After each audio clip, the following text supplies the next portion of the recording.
Using my incredible mind-reading techniques, I've deduced that it's very likely that Richard Mille's $250,000 RM6701 in rose gold is just a bit of a stretch for you right now. Don't worry, we all come up a bit short from time to time. In the meanwhile, while you wait for things to pick up again, there's this instead, the M2 from Zeroo Time, and it costs just a single % of the price.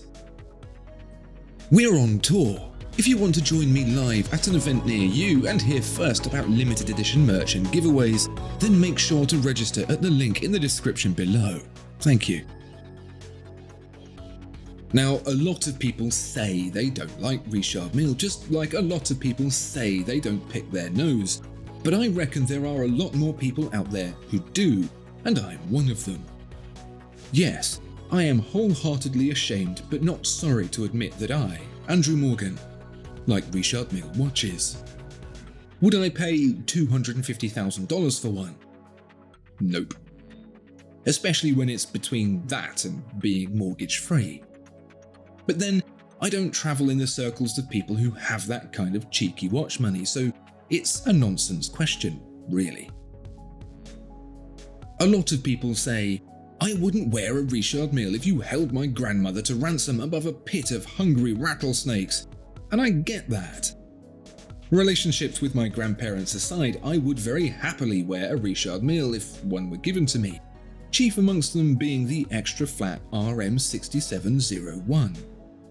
First appearing in 2016 with an RRP of around $85,000 in titanium, and pushing $150,000 in rose gold, the RM6701 demonstrated with its slender case and reserved, for Richard Mille at least, dial that the outrageous watchmaker could make a timepiece that was actually tasteful.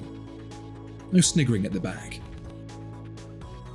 As with everything, prices of this watch have advanced significantly since, and the rose gold example will now set you back something close to $250,000.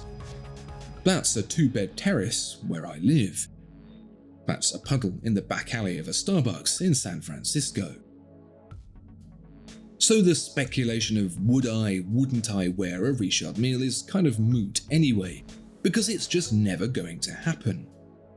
I might as well wonder what I'd look like sat in the Oval Office or with a tail. Except, hold your horses, because watchmaker Zeroo Time, that's zero with 2 zeros because reasons, has made it possible to get that experience, or something very, very close to it, for a pinch over $2,000. This is the M2, and it's not called that because it serves as a convenient bypass for the A2 between Strood and Faversham, but because it's the second in the modern series produced by Zeroo Time. It probably won't surprise you to learn that the first in the modern series also looked very Richard Mille-ish, and apparently the success of that piece was enough to warrant a second, even more Richard Mille-ish watch. So how does the experience stack up compared to a Richard Mille? Well, there's a big gotcha when it comes to the M2, and it's not just the horror that people might think you own a Richard Mille. This watch is made wholeheartedly and exclusively in the People's Republic of China. Plot twist. Before you throw your mobile device out of a moving train in disgust, hear me out. Watches produced in China have a certain reputation, but for many of us who've been paying attention, it's become increasingly obvious that China knows how to make a decent watch. Some might even say they've already been making a lot of many decent watches already, but it's too early in the day for that. Granted, this watch is heavily inspired by the RM6701, but it's just about different enough to get away with it. Think of it as the watch equivalent of Hollywood's based on a true story. Instead of 38.7mm by 47.52mm, it's 39 by 50mm. Instead of the slender, svelte 7.75mm thick of the RM, it's 10.5mm. That's not bad, actually. There are a lot of watches that should know better that aren't 10.5mm thick.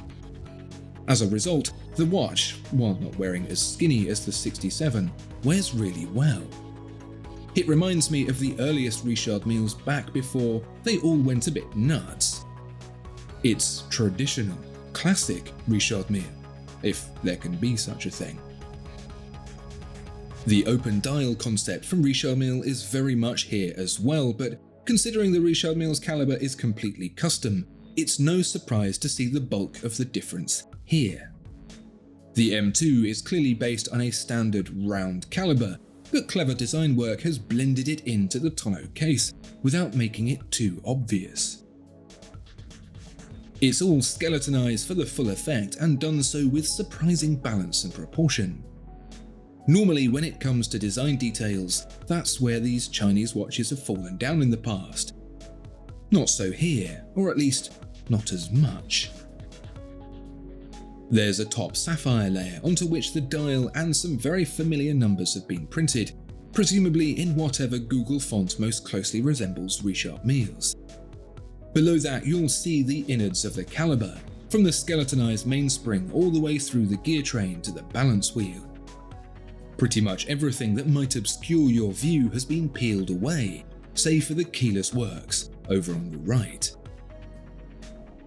Shame then that Zeroo couldn't find a way to get the monochromatic look with the wheels and jewels for the complete package, but I suppose beggars can't really be choosers. If you can ever call $2,000 beggar money. Maybe in San Francisco. It's an automatic movement with 40 hours of power reserve, and the water resistance is so low at 30 meters, it's best to assume it doesn't exist. And of course that rose gold is a rose gold coloured PVD coated steel, so you aren't buying yourself into a technical powerhouse.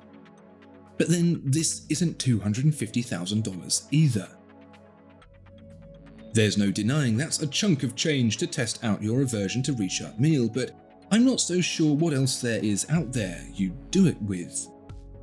As a package, this is a surprisingly well put together watch that has one job and does it very well. The real problem is if you wear it for a bit and decide that you do really want a Richard Mille after all. What do you think of the Chinese Zeroo Time M2? A great opportunity, or more nope than a bed full of spiders? Let me know your thoughts in the comments below. Please do also like and subscribe, and I'll see you next time.